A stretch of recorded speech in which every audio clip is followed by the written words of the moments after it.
Hello and welcome to TNCRadio.live. This is Keep On Talkin' with your host, Tom Kirk. Tom is an over-the-road driver with over 2 million safe miles. On this show, he interviews the people who help make the trucking world happen. It's real life, live from the road. On this episode of Keep On Talkin', Tom Kirk interviews a driver named Jackson Allen. Sit back and enjoy the episode. Jackson Allen. I live up here in central Montana, of all places, and just born and bred in the trucking den, in the trucking pit. What we've done I hear that. for as long as I can remember. Yeah. Well, then, for how long has your family been trucking, Jackson? So Dad bought his first truck in 1980. He bought a cab-over Freightliner in 1980. For hauling livestock. Family's been in the livestock business as well for I guess 3 generations now. And they needed a truck to move livestock that they were buying and reselling and trading and moving around the country. And so they thought, you know what, let's buy our own truck and we'll hire a driver. And there's kind of a funny story that goes along with this, but they purchased this semi. And at the time, for those of you livestock haulers that remember out there, what they purchased and put together was a California side loader. So it was like a 30-foot box with a 28-foot pup trailer. And they put this thing together. And the very first load out, they got a driver hired. They loaded the truck, and as the driver was closing the gate on the semi on the pup, he couldn't get his hand out of the way, and he smashed and busted all his fingers in the door of this this trailer, so he couldn't make the trip. So Dad said, well, I guess I'll have to just figure this out and do it. And so his maiden voyage was kind of unexpected, but the rest is history, I guess. So I'm guessing he never had driven truck before that day, at least an over-the-road truck. I'm sure he's driven some farm. Yeah, right. Yeah, back then they used, those 2-ton straight trucks that all the farms and stuff had with stock racks on the back, and so he had plenty of experience doing that. His dad, my grandpa, started him and his brothers doing that when they were well underage, trucking stock around Montana. So that was nothing new to him, kind of being under the gun, I guess. But that's what got him started, and then he just got to realize that it was easier to deal with the truck himself instead of having drivers and dealing with that. So he just stuck with it and pressed on. I think he put like 2.5 million miles on that spring ride Freightliner. It sounds like you've got some fond memories of that truck. Did you ever drive it yourself, or did you just ride along with your dad? I did. I'm glad to say now I did. I got to drive it just a little bit. Let's see. He retired that truck, Tom, it was still running when he quit using it, but his mechanic talked him into putting together an updated version in 2000. So he ran it for 20 years, and I would have been... First time I drove that truck was in 7th grade. I drove it from Sioux Falls, South Dakota to Mitchell, South Dakota, which is about 65 miles down the freeway. And it was my 7th grade summer that he turned me loose for the first time. So I did get to drive it just a little bit. And then the following year he updated and upgraded a little bit, and that was the end of the old Freightliner. But yeah, I cut my teeth on it. So. I can say that. Now, when you say yeah, I mean that's I can imagine that. Now, when you say he cut you loose on it, was he with you in the truck, or did he toss you the keys and go, "Here, son, have fun"? No, he was with me. Here's what you got to understand. I was, there's 6 of us siblings in our family, myself included, and each one of us, grew up in the truck or spent some time in the truck. Dad would take us right along, on these trips. And Dad's main run was he would haul livestock, mostly hogs, from Montana out to Sioux Falls. And we all teased that he actually potty trained all of us 6 kids were all potty trained on the truck. So I don't think my mom ever had to deal with much potty training. It was Dad in the truck. When it came time to get him out of diapers, that was Mom's trick. She'd say, okay, well, you get to go with old Rooster now, and Rooster's going to potty train you on the truck. So I loved it. I was the one that I never quit going. Everybody else kind of grew out of it, and I kept going. And when I was younger, I would ask if I could steer the truck, he was driving, or can I steer it around to the gas pumps, or the diesel islands when we pull out to fuel up, and then back home we'd load the truck, and we kind of had a big turnaround at the feedlot that we had back home, and so after we'd load the truck, he'd let me pull it around. And I remember the first time you got to shift gears a couple times and figure that out on your own, and so I was always begging him, and so finally we unloaded hogs in Sioux Falls, and I just begged him and said, please, please, please, can I drive? I'm old enough now. I think I can reach the floor fine, and I can do it. And so he did. He went in the passenger seat, and he turned me loose. And this was the funniest part. And he couldn't wrap his mind around this. But this old Freightliner, it was spring ride, and it was empty. And the freeway back then across I-90, as a lot of you guys can remember, was that old red asphalt. And it was really busted up back then. And so about every, 20 yards, there's a crack. And so it was a ka-kunk, ka-kunk, ka-kunk. And my foot wasn't big enough to rest on the floor and the accelerator at the same time. So yep. I was strictly on the pedal. And so every time I hit a bump, that seat would go up and down, and my foot would go up and down. And so we went 60 miles with that.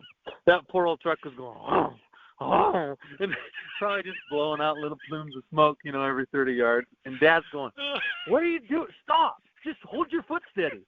I'm like, you didn't tell me this was actually a thing that was hard to do, hold your foot steady. But I couldn't, if I let the seat down, I couldn't see over the steering wheel of that thing. So we just lurched and bounced and, had her hopping pretty good across there. Okay, I got this picture now of your hands on the steering wheel and the little mop of blue hair. Yeah. we all joke about the RVers. So, if that had been today, and I know that's like, here, give him this blue wig. Yeah, you'd think it was an old blue hair. The old Q-tip. Yeah. Yeah, that was me. So that was my first time. And then, of course, once he let me do that, then it was like, well, I did it that time. Now I can do it, every time. And that kind of started the adventure for me. And so you would have been, you said this was 7th grade. So I'm guessing you've been, around 13, 14 at the time? Yeah, I think so. Because I think I was 14 in 8th grade and 15, starting my freshman year. Yeah, so I'd have been 13 and a half, probably, something like that. So definitely quite the way to get started.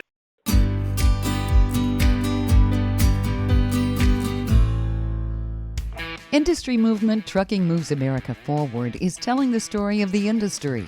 Our safety champions, the women of trucking, independent contractors, the next generation of truckers, and more. Help us promote the best of our industry. Share your story and what you love about trucking. Share images of a moment you're proud of. And join us on social media. Learn more at truckingmovesamerica.com.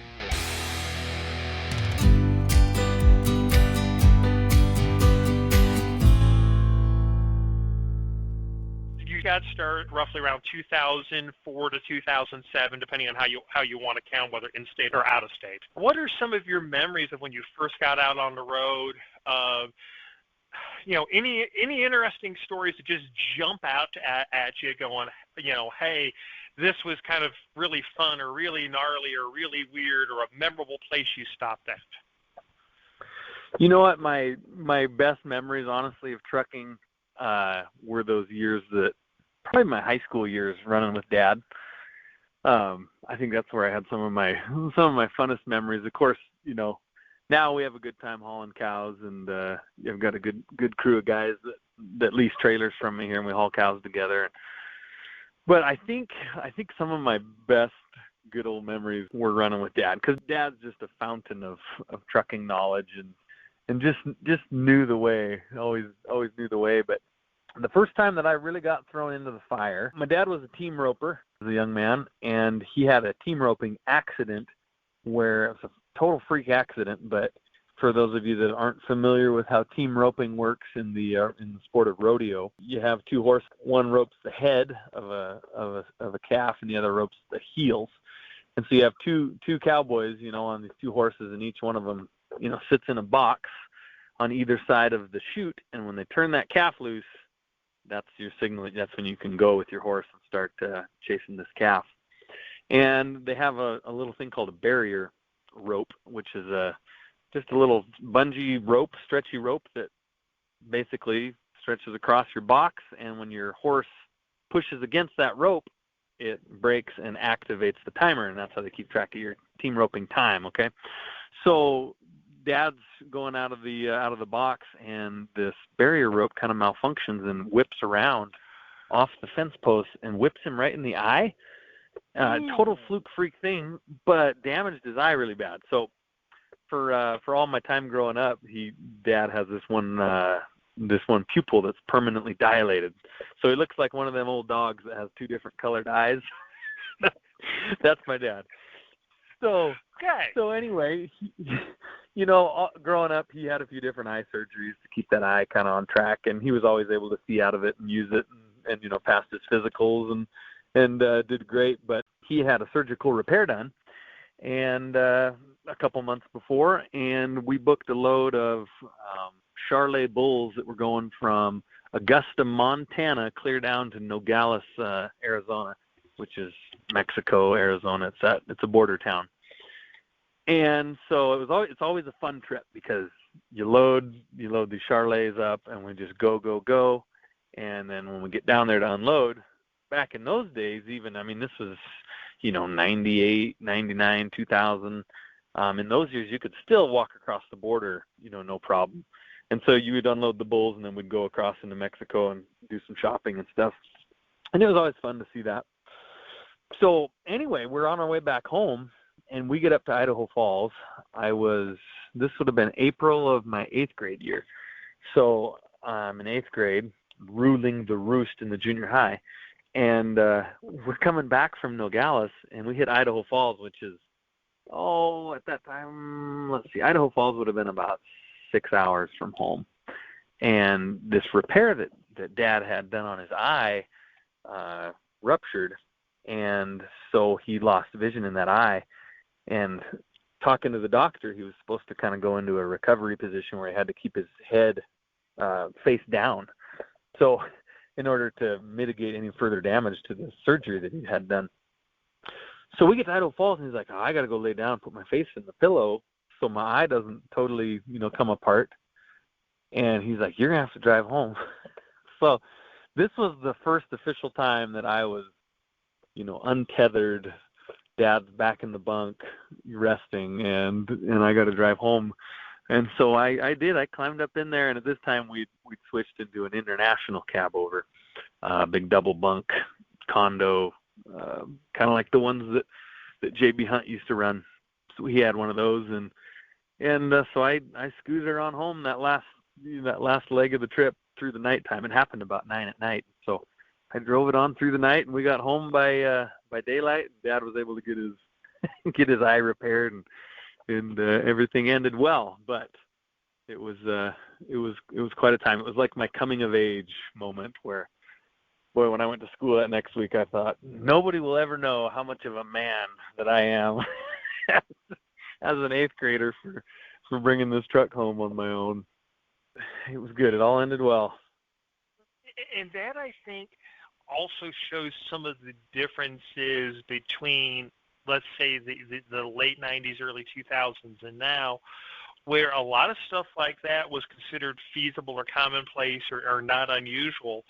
And, now you've got people screaming their heads off, about 14, 15-year-olds working on the farm.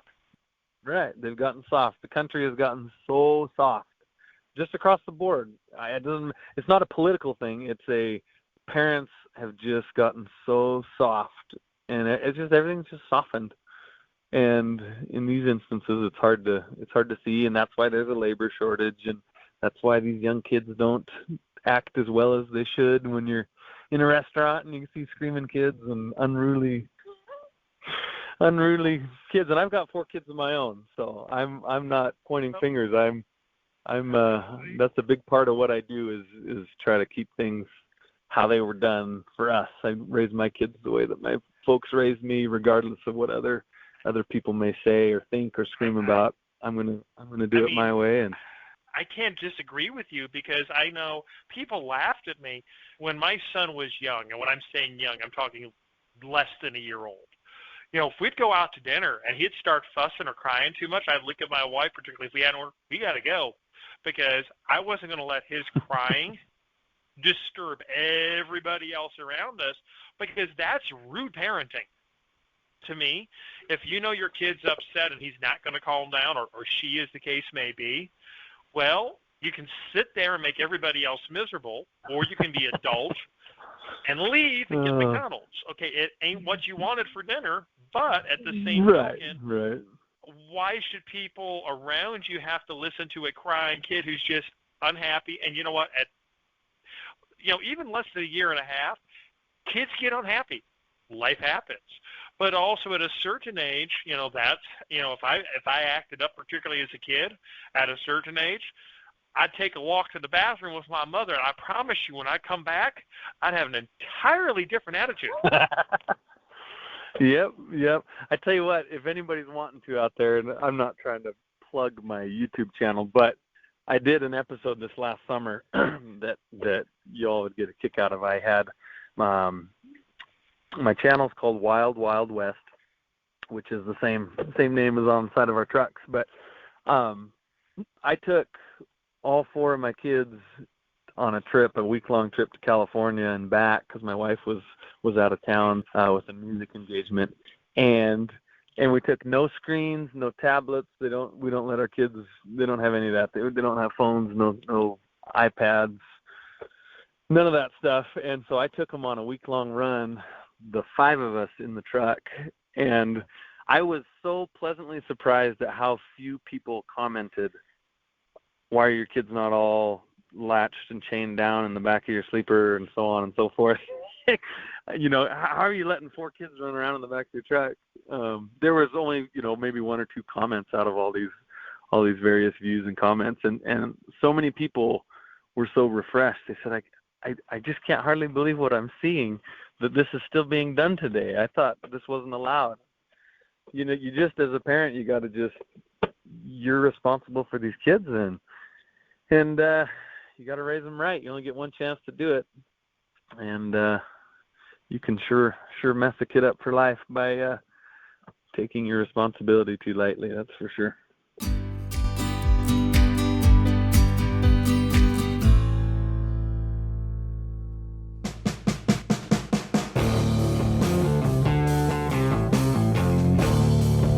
TNCRadio.live is proud to carry the Steve Summers Overnight Drive Show.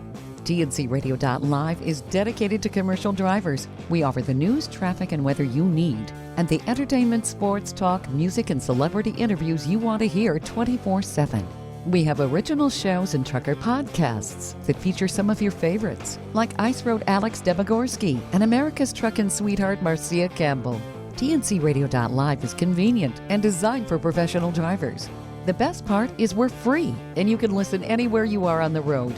With just one tap, you can tune into Steve Summers and us right on your phone. Simply download our app by going to app.tncradio.live. That's app.tncradio.live.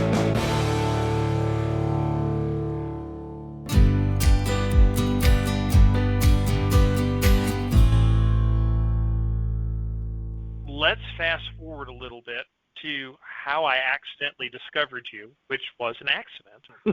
You might remember this little place that was kind of interesting to get to because somebody used their GPS and made a wrong turn, and I'm not going to say it was Dave Sparks' fault, but it might have been. It was definitely Dave Sparks' fault. We made him on that one. a little place called Cerro Gordo.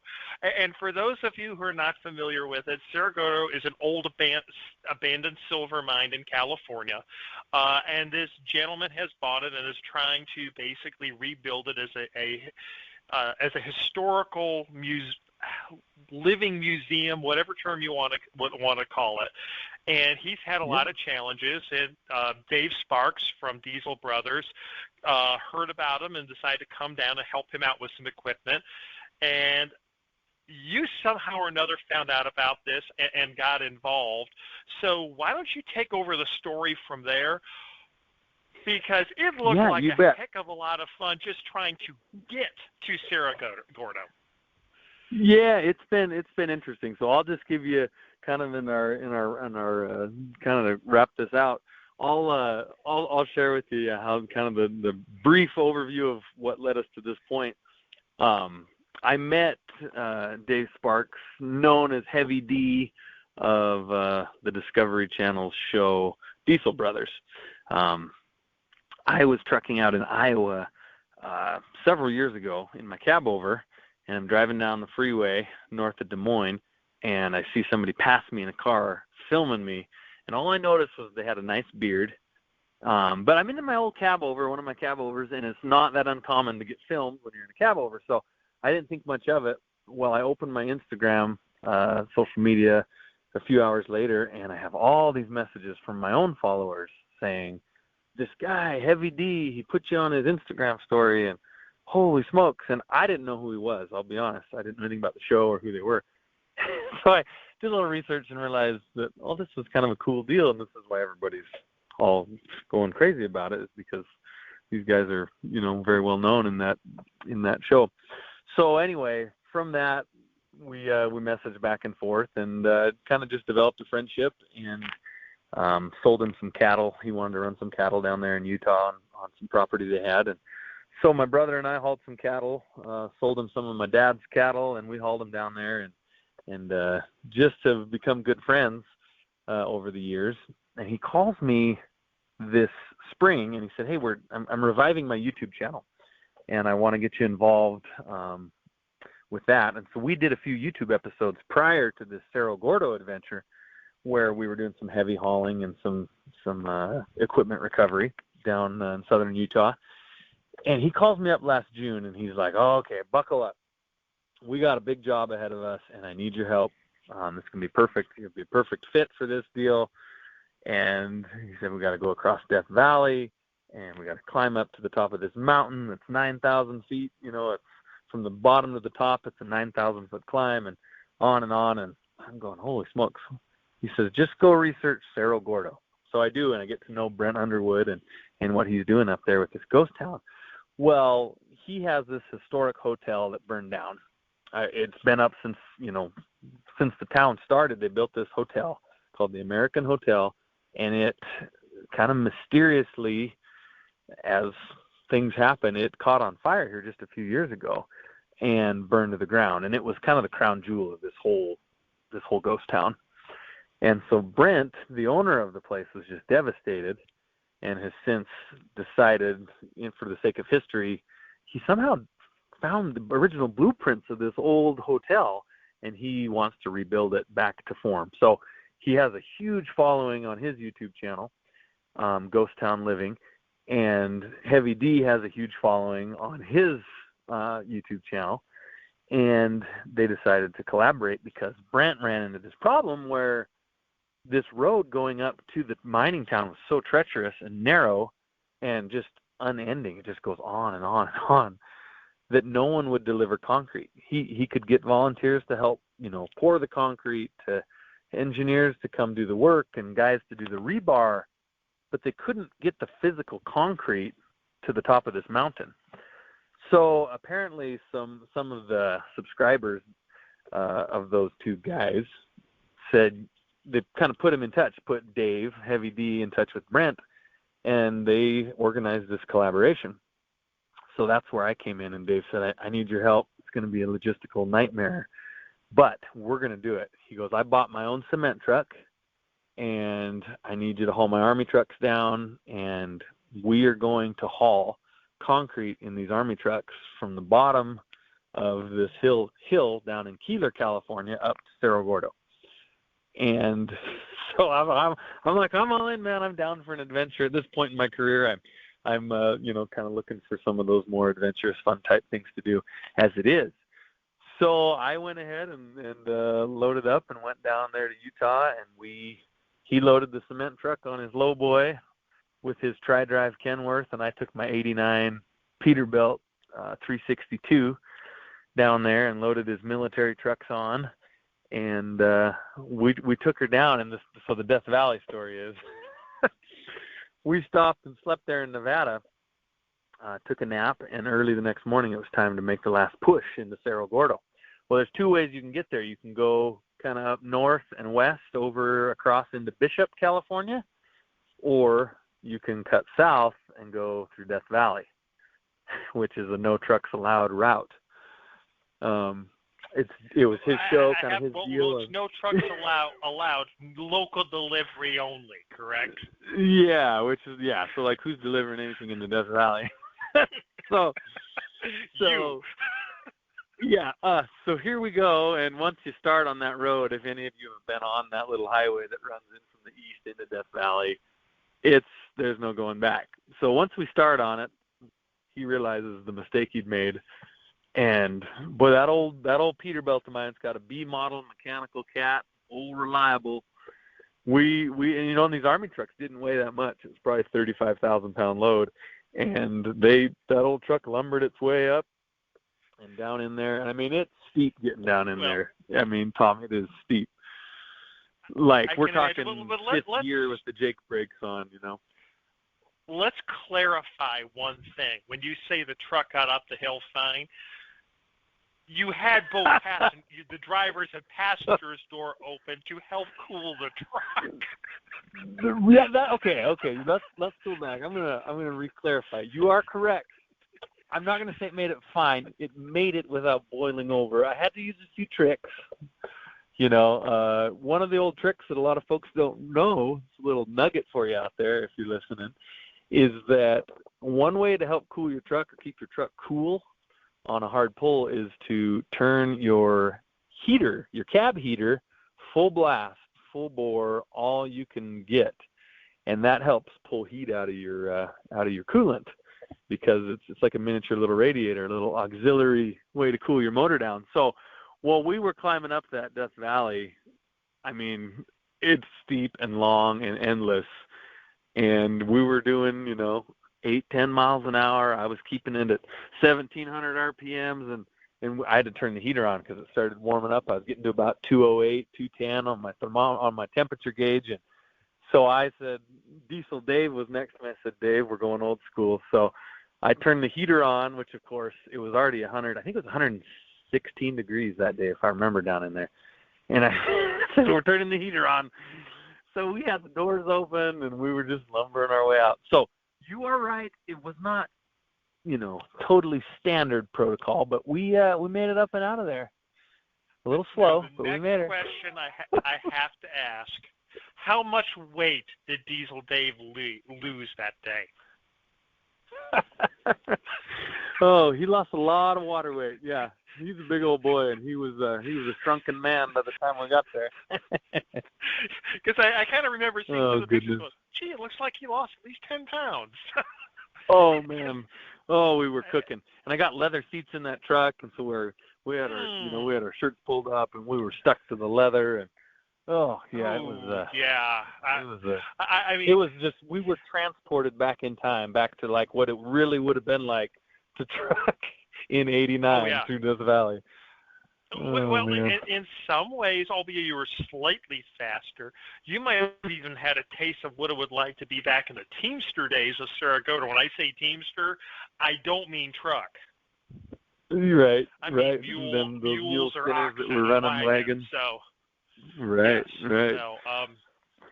So, and we did. We ended up. We accomplished it. We got her done. We got the cement up the mountain, and it was a long, grueling project, but we did it. I know you said you were going down there, with the Jake brake on high, fifth gear. So that probably had to be a what? 8-9% grade going downhill. So I'm guessing a similar grade going uphill. Right. It was similar. I believe it's a little steeper actually going out the west side than it is coming down from the east into the valley. So yeah, it was the same deal. And the whole trick with your Jake brakes is you want to be geared low enough that you don't ever touch your brake pedal. You just want your Jake brakes to just walk you down the hill. And anything over fifth gear, you had to touch the brakes. So I had to slow her way down, clear to fifth gear because it was that steep. Pretty sure Heavy D or his driver was driving that fancy tricked out. I think it's Kenworth they have.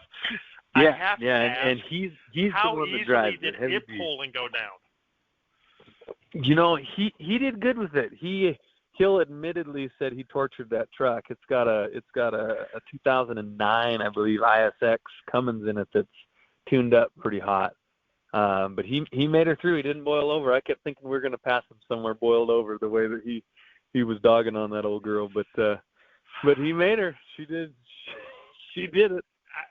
I've seen some of the videos of him driving and how he hasn't broken that truck yet is beyond me.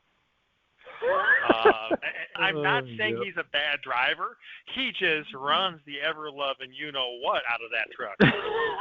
Yeah, all of his, you want to see something funny, go watch his Monster Jam videos of him driving that monster truck. He went for total annihilation at every show was his goal, and he accomplished every night.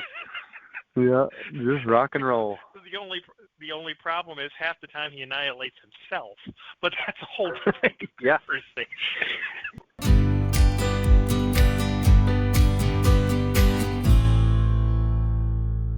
Great leaders challenge their people not to stop at the first right answer.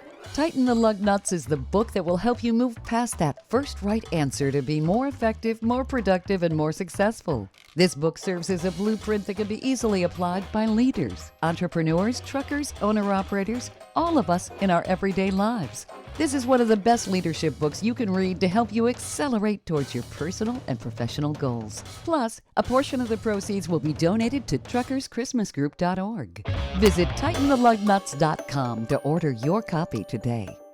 Industry movement Trucking Moves America Forward is telling the story of the industry, our safety champions, the women of trucking, independent contractors, the next generation of truckers, and more. Help us promote the best of our industry. Share your story and what you love about trucking. Share images of a moment you're proud of. And join us on social media. Learn more at truckingmovesamerica.com.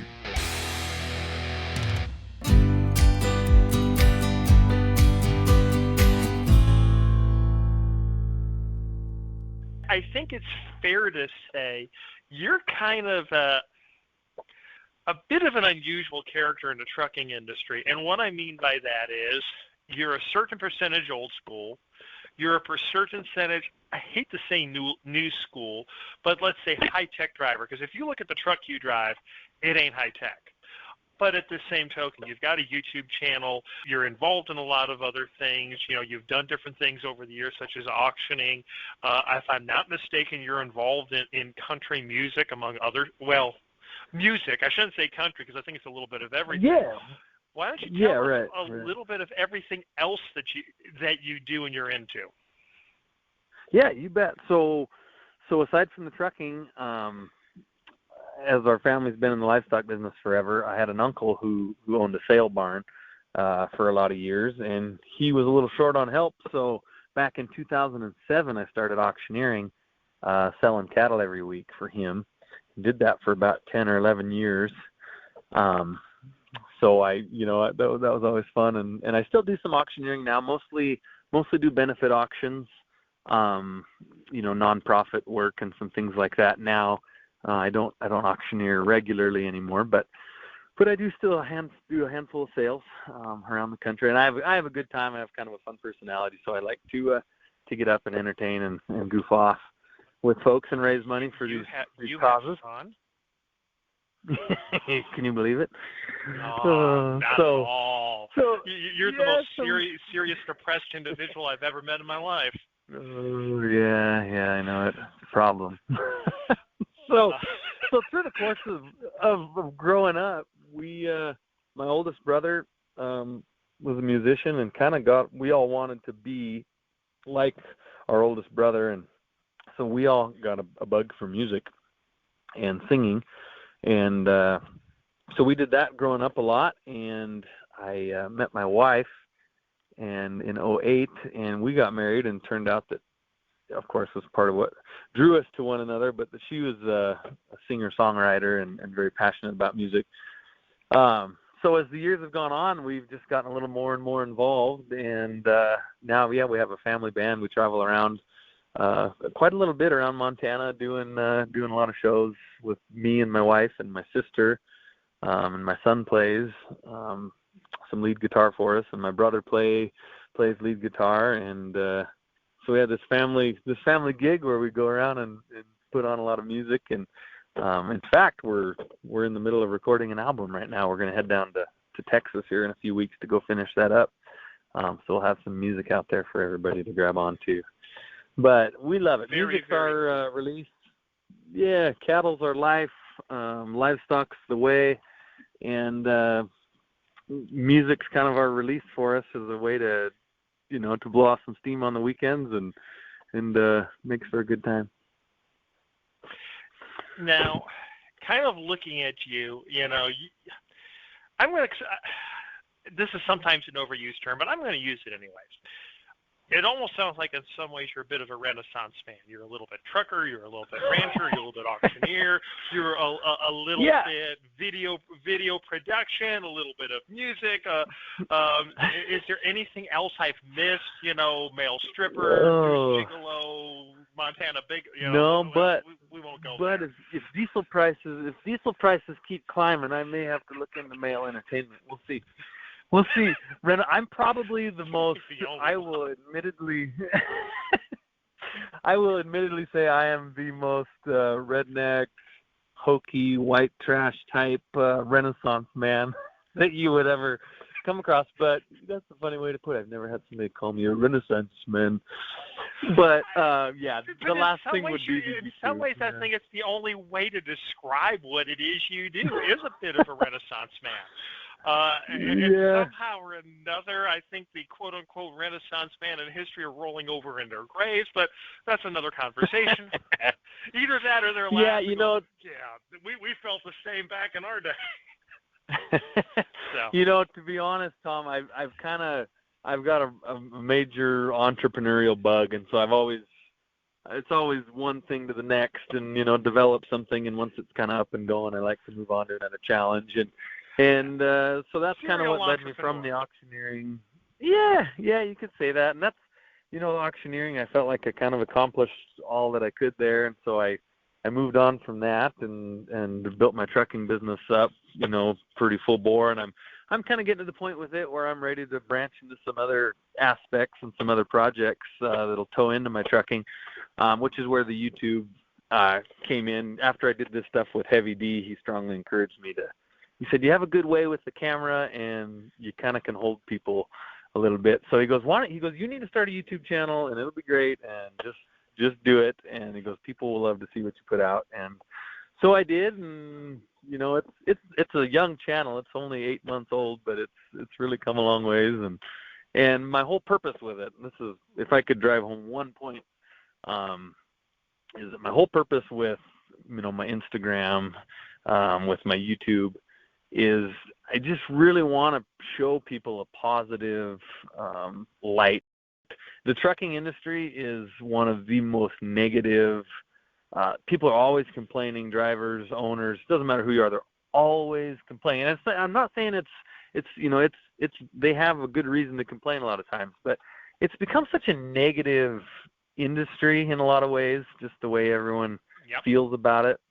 Both the people in it and the people that observe it from the outside, that I wanted to provide and show the world that you can be a trucker, you can have a family, you can raise your kids right, and have them be respectful and hardworking and obedient, and you can be a good guy, and you can do all these things, and you can kind of break these preconceived notions that a lot of people have about trucking and truckers and whatnot. So that's the point of my whole social media, is to bring light and happiness, as silly as that sounds, in a good, clean way that just makes people realize, like, oh, like you can do these things and balance, you can balance a family and balance trucking, and it can work, and you can be positive, and not everything's negative. And so I've had a really good time, and I've had great feedback. I mean, the comments, and when you get a comment from someone saying, you just made my day with that story you posted. I had just the worst day at work, and I came home and watched that, and you had made me laugh, and I'm realizing that my problems aren't that big of a deal, and whatever, let's move on. And those are the things where I'm like, this is what I'm trying to accomplish, and to see that come to fruition, of course, impassions you to continue on with those projects. And I mean, that is so true. Now, first of all, I have to give the old joke to see if you know the punchline. Do you know how to tell when a trucker's dead? No, lay it on me. He stops complaining. Oh, goodness. I actually have not heard that one. That is so true. It's so true, Tom. And it's sad. I think that joke is older than I am. And I mean in years, not years in experience of trucking. But I've talked to so many people, and it's like, how do you tell when a trucker's dead? He stops complaining. Yeah, that's about right. But the thing is, Bo, you look at our industry, even going back to the good old days, there was always issues with trucks breaking down, freight brokers, shippers, receivers, delays beyond your control, breakdowns. Yeah, and a lot of it is you just got to step back, because I haul freight, I flatbed. I do deal with brokers and dispatch and things, in the off season when I'm not hauling cows. I do that, and there are ways. You got to get a little creative. If someone's if you've got a load on and your dispatcher's getting a little cranky for no good reason, and you just become hard to get a hold of all of a sudden, he or she will change their tune. If you put the phone away and block calls for a few hours. I mean, there's ways that you can say, okay, when you're ready to be nice to me, I'll unlock your number. You can send them an email, you can do whatever. Okay, I'm sorry, you're right, I'm stressed out. And we just get so wrapped up in it, and you take all of the usual stress, and then you add all of the COVID mania and madness to that. Lord. Just the whole, everyone's just so, I made a comment on a post. I rarely comment on any posts that I see on social media, but I came across a post, and this is just an example of how not to be. It was a video of a kid that had created some collapsible pull-up bars on the side of his trailer. And he was, it was posted just to show, like, hey, this is cool. Maybe you've seen it. And all it was just this kid. He built these things to try to stay in shape on the road, so he could do some pull-ups and dips and just a little bit of physical fitness. Well, all the comments, not all, 70% of the comments were either your form is wrong, you're doing your pull-ups wrong, blah blah, or the DOT is going to shut you down because your trailer's a half inch over width now, and that's not approved, or it was just all this negativity. And so I couldn't help it anymore, and I commented, and I said, what has happened to the world that no one can say anything nice? And even if this kid had bad form, or even if you thought the DOT was going to hassle him now, just shrug and go, that's pretty ingenious anyway, and move along. You don't have to nitpick. Yeah. And you won't believe this, Tom, but a guy who's a trucker actually commented on my post and said, if you're thin-skinned, you need to stay off social media. Sidetracking it back a little bit here, when you started talking about music, one of the things I was thinking about, there's a lot of trucking musicians out there now, such as Tony Justice, Bill Weaver, Ken Freeman, this guy you may have heard of, struggling artist, Aaron Tippin, that were all truck drivers. Don't forget about the old original Dale Watson. Yeah. There's Dale Watson, Jerry Reed, Ted Nugent, and there's a bunch of others. Are these some guys who maybe have influenced you a little bit in terms of trucking and music, particularly, let's say, the more modern trucking music?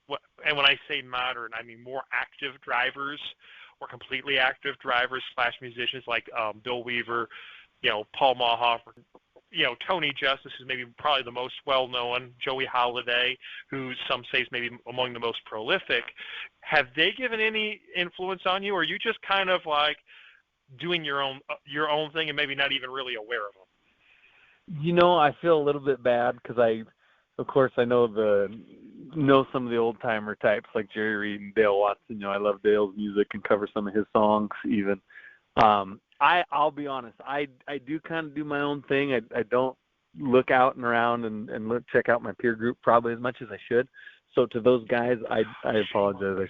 I've heard of a few of those. My musical influences were pretty separate from the trucking side of things. But as I've trucked and played music and realized the camaraderie that there is some peers out there, that have gone before me and some out there that are active. I will admit I should probably do a little better job at connecting with the boys. If somebody wants to stumble across you and learn a little bit more about you and what you do, or kind of get a taste for you, obviously you do some music. I'm guessing you have a website, Facebook, Instagram, all of that other stuff. How can somebody track you down? So the best way, if you really want to get a feel for what we're doing, what we got going, and what life is like, and what we're about, by far the best peek into that world is through YouTube right now. And that YouTube channel for me is Wild Wild West, and that will give you the best way to connect and just see what kind of deal we got going up here in Montana between the trucking and the ranching and the music. We've posted a lot of music on YouTube. We have a couple of our shows up there, and my wife and I'll sit down and play some music from time to time and slap up on there. So that's a good shot. If you're not into watching videos, you can follow me on Instagram at Shumanush. I know that's a crazy sounding word. I never thought back in the day when I came up with the name Shumanush that I would have any kind of a following. That was never the intent back then. But if you just look up my name, on Instagram, just type in Jackson Allen, Jaxon Allen. It'll come up. You can't miss the beard on my picture Allen, there. I'm guessing it's Allen. Yes, sir. Jaxon Allen, Allen. Yep, and then shortly we'll be launching a podcast here, my oldest brother and I, called Steady at the Wheel, which will dive into some trucking things and also some other life stuff. He's a very interesting character, my oldest brother. He just finished a stint as a prison dentist, and so anyway, we've got some fun. If you want the rest of the story, we've got episode 2 coming up next week when Tom Kirk continues his conversation with Jackson Allen. Be sure to tune in. Hey, thanks for listening to TNCRadio.live's presentation of Keep On Talkin' with your host, Tom Kirk.